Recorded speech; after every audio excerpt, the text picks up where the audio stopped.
Di dalam ajaran Sunda Kaelingan, puasa merupakan salah satu ajaran yang sangat penting di dalam mencapai keberhasilan serta kesucian jiwa.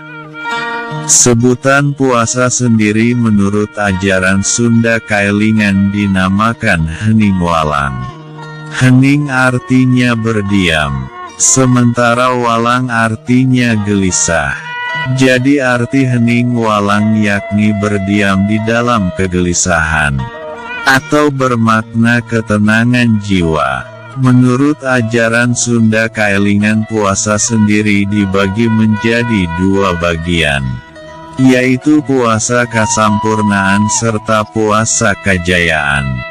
Adapun makna dari puasa kasampurnaan, yakni untuk merubah penjiwaan seseorang, baik merubah sikap, merubah watak, ataupun merubah perilaku, kesemuanya untuk menjadikan diri yang lebih baik. Sementara puasa kajayaan bermakna untuk mendapatkan, mengasah, serta mengolah ilmu-ilmu kanuragan atau ilmu-ilmu kebatinan, di mana ilmu-ilmu tersebut untuk menjaga diri serta membantu orang-orang yang membutuhkan pertolongan. Adapun tata cara puasa di dalam ajaran Sunda Kaelingan berbeda dengan ajaran-ajaran kepercayaan yang lainnya, baik berbeda di saat awal memulainya, ataupun berbeda dari tata cara serta jenis berpuasa. Adapun waktu awal di saat hendak berpuasa menurut ajaran Sunda Kaelingan, yakni ketika alam dunia bercahaya merah, yaitu di saat sore hari atau waktu senja, dan berakhirnya pun pada sore hari. Alasan dimulainya awal berpuasa pada waktu senja, atau saat alam bercahaya merah, karena menurut ajaran Sunda Kaelingan, warna merah merupakan warna dari nyawa manusia, yang dimana unsur nyawa tersebut merupakan penciptaan pertama di saat Tuhan menciptakan manusia. Adapun jenis dari puasa kasampurnaan sendiri menurut ajaran Sunda Kaelingan memiliki 9 jenis puasa. Yang pertama yaitu puasa ngeherang. Adapun tujuan dari puasa ngeherang, yakni untuk mencapai pada kejernihan jiwa, yang dimana saat menjalani puasa ngeherang tersebut, di setiap harinya hanyalah meminum air putih yang jernih serta tawar. Adapun batas waktu berakhirnya di saat menjalani puasa ngeherang, yakni ketika air seni sudah tidak lagi mengeluarkan bau. Biasanya hilangnya bau dari air seni tersebut setelah menjalani puasa ngeherang selama 3-4 hari. Adapun tujuan melakukan puasa ngeherang, yakni agar dapat mengendalikan serta mensucikan jiwa dari segala sesuatu yang bersifat nafsu birahi. Adapun kemanfaatan dari puasa ngeherang sendiri untuk tubuh, yakni dapat membersihkan racun-racun yang ada di organ tubuh, khususnya organ ginjal, serta membersihkan kantong kemih. Kemudian berlanjut ke puasa yang kedua, yaitu puasa nunda. Adapun arti dari puasa nunda yakni menyimpan tata cara saat menjalani puasa nunda, yaitu di setiap harinya tidak mengkonsumsi jenis makanan yang berbahan baku beras. Batas waktu di dalam menjalani puasa nunda sendiri, yakni di saat tinja atau kotoran yang keluar dari tubuh berwarna hitam pekat. Biasanya kotoran yang berwarna hitam pekat tersebut Setelah melewati puasa nunda selama 20-40 hari. Di dalam ajaran Sunda kaelingan kotoran yang berwarna hitam pekat dinamakan tai pari.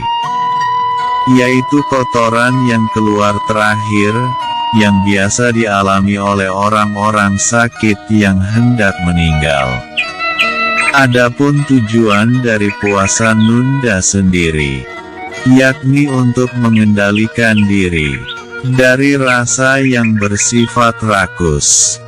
Begitu pula kegunaan dari puasa nunda tersebut untuk tubuh, yakni untuk mengurangi kadar gula darah, serta menstabilkan organ-organ tubuh khususnya organ pankreas untuk meningkatkan insulin, agar terhindar dari penyakit diabetes atau gula. Kemudian berlanjut ke puasa yang ketiga, yaitu puasa mutih.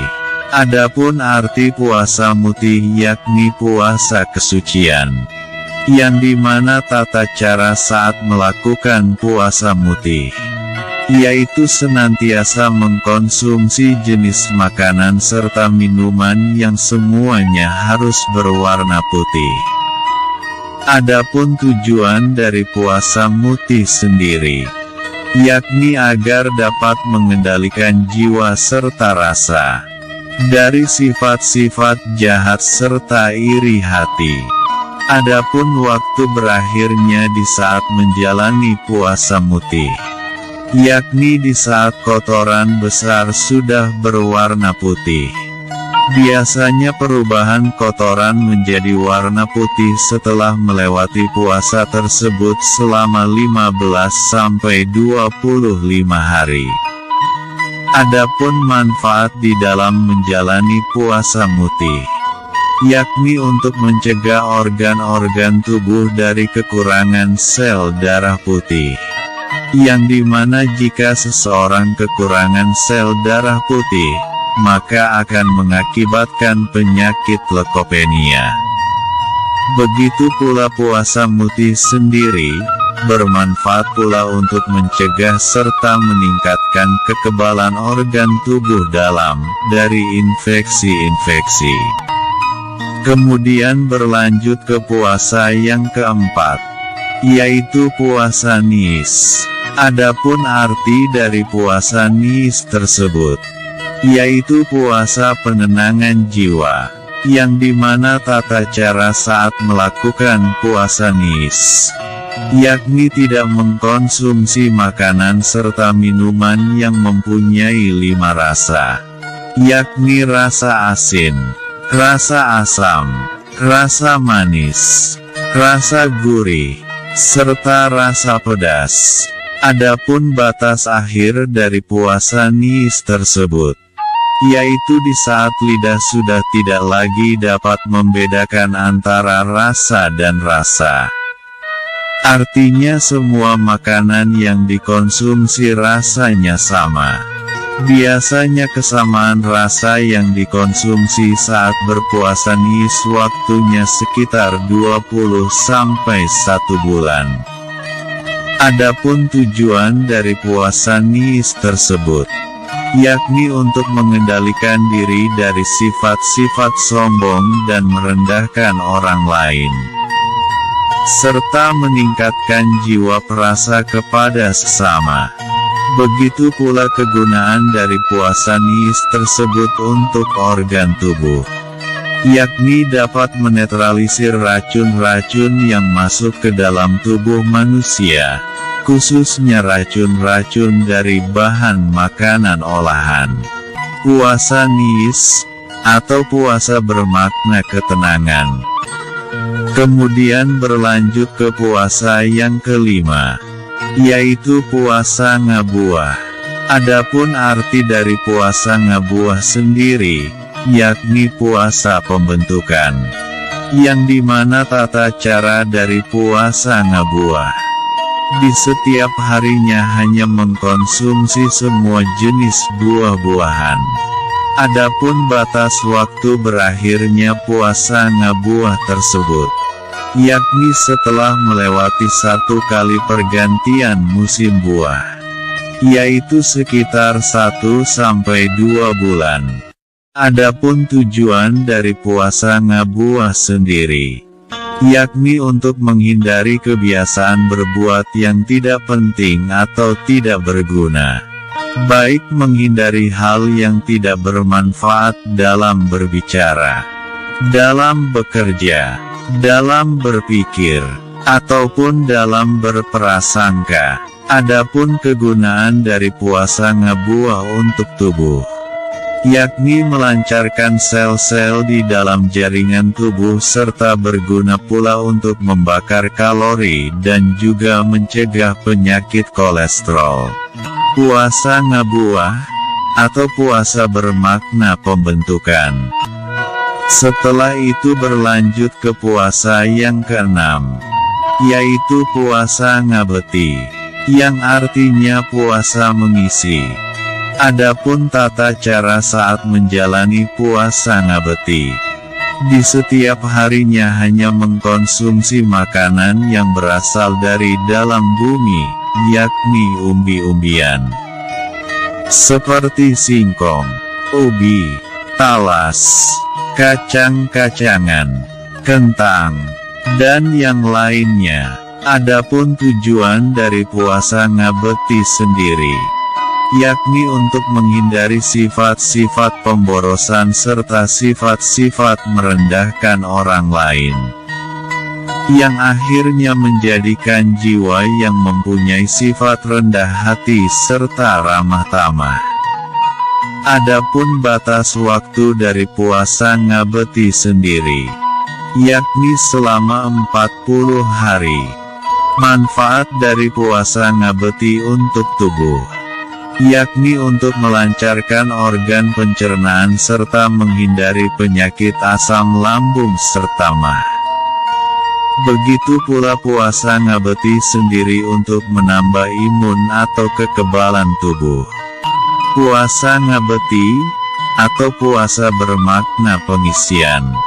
Kemudian beranjak ke puasa yang ketujuh, yaitu puasa ngadaun, yang artinya puasa lalambayan, di mana tata cara puasa ngadaun sendiri, yakni di setiap harinya hanya mengkonsumsi makanan-makanan yang berjenis daun-daunan. Adapun batas waktu dari puasa ngadaun itu sendiri, yakni di mana saat buang air besar, kotoran tersebut menjadi berwarna hijau. Maka setelah itu puasa ngadaun pun diakhiri. Adapun tujuan dari puasa ngadaun, yakni membuang sifat-sifat keras hati atau egois. Adapun manfaat dari puasa ngadaun untuk tubuh, yakni dapat mencegah penyakit hipertensi atau tekanan darah tinggi. Puasa ngadaun, atau puasa bermakna lalambayan. Kemudian berlanjut ke puasa yang ke-8, yaitu puasa sato. Adapun arti puasa sato yakni puasa kemanusiaan, yang dimana tata cara puasa sato, yaitu tidak mengkonsumsi jenis makanan dari unsur binatang serta telur binatang. Di dalam menjalani puasa sato tidak ada batas waktunya. Begitu pula tujuan dari puasa sato, yakni menghindari diri dari sifat-sifat keji serta aniaya, atau menghindari dari sifat-sifat kebinatangan. Adapun manfaat puasa sato untuk tubuh yakni terhindar dari penyakit jantung serta asam urat. Puasa sato, atau puasa bermakna kemanusiaan. Dan yang terakhir yaitu puasa palapah, yang dimana arti puasa palapah yaitu puasa ketaatan. Adapun tata cara puasa palapah yakni di setiap harinya hanya mengkonsumsi makanan serta minuman dari batang atau daging pohon. Contohnya rebung, ati dari pohon pisang, asparagus, serta yang lainnya, yang dimana makanan tersebut berupa batang pohon. Adapun minuman yang dicampur dari batang-batang pepohonan. Sekarang minuman dari puasa palapah bernama jamu. Tujuan dari puasa palapah sendiri, yakni agar terhindar dari sifat-sifat tinggi hati, sifat-sifat nafsu dunia, serta sifat-sifat malas. Kegunaan dari puasa palapah untuk tubuh, yakni untuk mencegah penyakit batu empedu serta penyakit rematik. Puasa palapah, atau puasa bermakna ketaatan. Demikianlah ke-9 puasa kasampurnaan menurut ajaran Sunda Kaelingan, yang dimana puasa kasampurnaan sendiri, tujuannya untuk merubah jiwa serta menyehatkan raga. Di mana puasa-puasa tersebut yang dilakukan para penganut ajaran Sunda Kaelingan zaman dahulu, ternyata berdampak kepada lamanya usia bertahan hidup. Demikianlah sekilas gambaran puasa atau hening walang menurut ajaran Sunda Kaelingan.